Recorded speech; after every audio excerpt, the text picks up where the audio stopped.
Hello friends, मैं हूं Sharma sir और आप मुझे देख रहे हैं शर्मा क्लासेस में, जहां पे आपको कॉमर्स और जीके के रिसर्च कराया जाता है। यानी कॉमर्स में आपको जानकारी दिया जाता है और जीके पर भी आपको क्लास दिया जाता है। तो आप यदि मेरे चैनल पे पहली बार विजिट कर रहे हैं तो मेरे चैनल को सब्सक्राइब कीजिए, लाइक कीजिए, क्योंकि यही वो प्लेटफॉर्म है जहाँ जीके के साथ साथ कॉमर्स और कॉमर्स के साथ साथ जीके का अध्ययन कराया जाता है। सबसे महत्वपूर्ण बात कि कॉमर्स एक ऐसा सब्जेक्ट है जिसमें बच्चों को बहुत कठिनाई होता है। बच्चे तो पढ़ने जाते हैं, लेकिन कभी कभी उनको कुछ ऐसा कैलकुलेशन होता है जो समझ नहीं पाते हैं और उसे बार बार पूछ भी नहीं पाते हैं हेजिटेशन के कारण।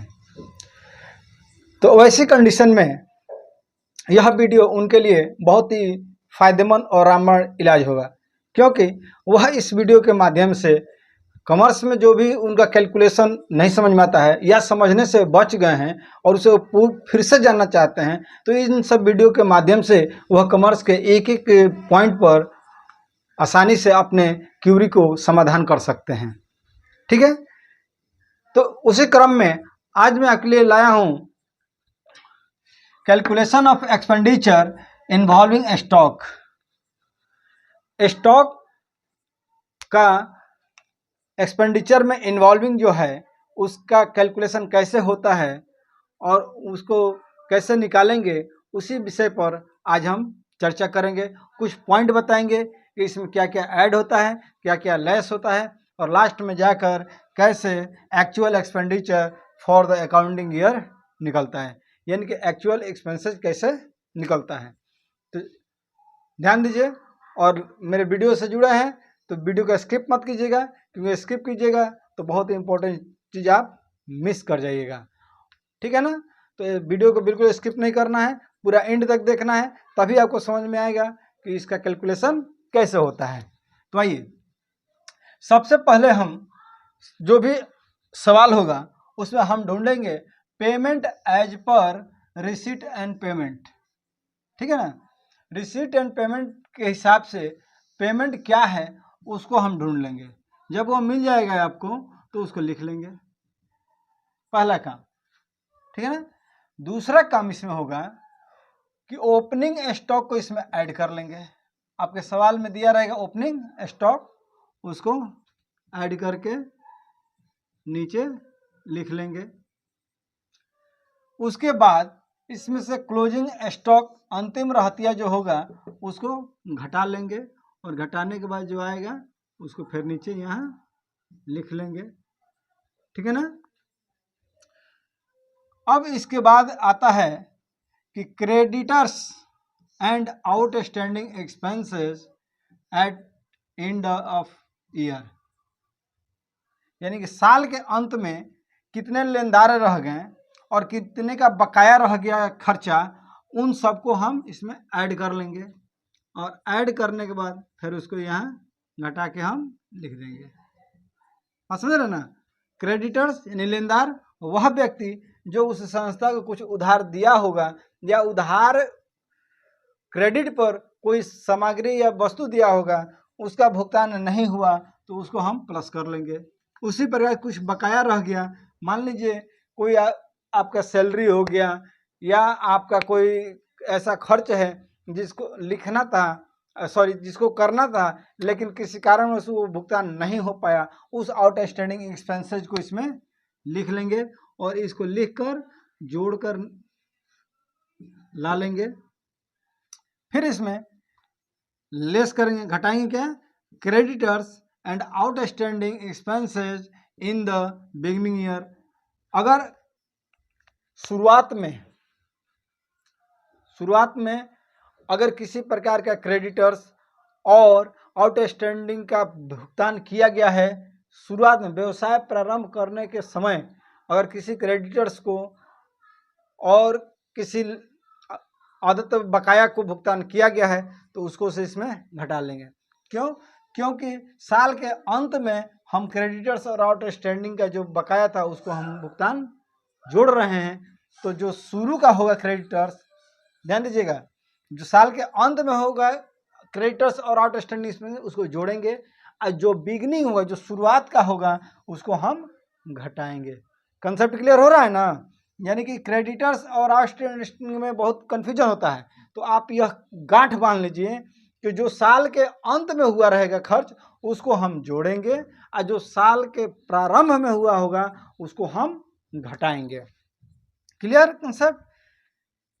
इसके बाद ठीक उसी तरह प्रीपेड एक्सपेंसेस है।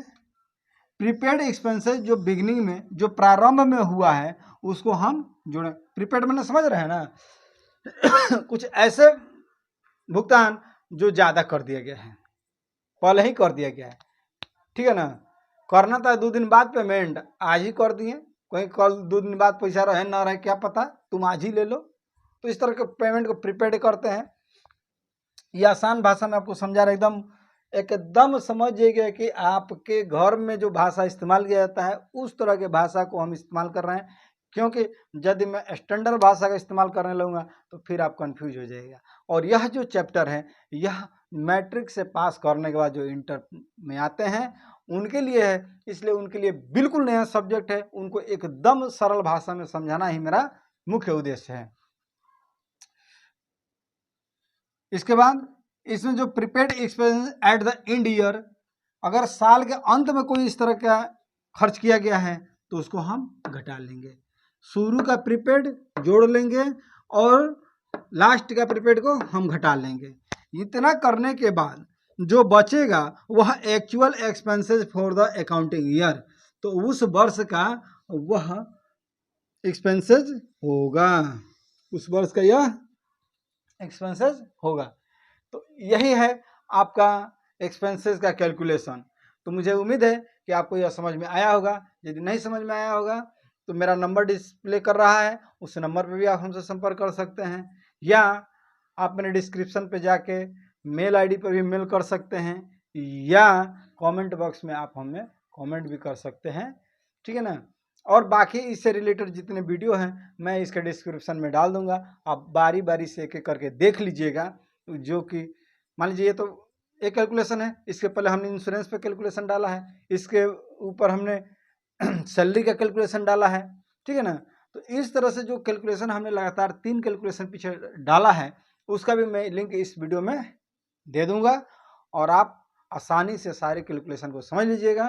तो फिर अगले वीडियो में मैं आपको अब इसका इनकम एंड एक्सपेंडिचर अकाउंट का फॉर्मेट बताऊंगा, एंट्री बताऊंगा कि एक्सपेंडिचर साइड में क्या क्या एंट्री होता है, इनकम साइड में क्या क्या एंट्री होता है, जब इनकम ज़्यादा होगा एक्सपेंडिचर कम होगा तो बैलेंसिंग फिगर को क्या बोलेंगे, यदि एक्सपेंडिचर ज़्यादा हो गया इनकम कम हो गया तो उसके बैलेंसिंग फिगर को क्या बोलेंगे, यह नेक्स्ट वीडियो में आपको मैं बताऊंगा।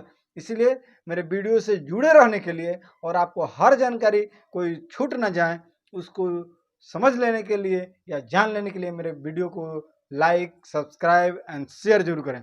शेयर इसलिए कीजिए क्योंकि अकाउंट्स के जो बच्चे हैं उनके लिए बहुत कम टीचर्स हैं जो क्लास देते हैं, और जो कहना नहीं चाहिए, बहुत खेद के साथ कहना पड़ रहा है मुझे कि कुछ ऐसे टीचर हैं जो बहुत स्टैंडर्ड लेवल के पढ़ाई करते हैं, आप समझ रहे हैं ना, जो +2 के बच्चे के सर के ऊपर ऊपर उड़ जाएगा।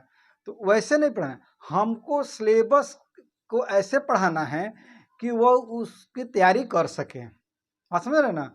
तो मेरा जो तैयारी है वह 10+2 के यानी 12वीं कक्षा में जो कॉमर्स के स्टूडेंट हैं उनके लिए है, जो इससे वो अपना तैयारी कर सकते अपने सिलेबस का। तो इसी के साथ ही आज के लिए इतना, फिर मिलते हैं अगले वीडियो में, तब तक के लिए धन्यवाद, नमस्कार, खुश रहिए, आबाद रहिए।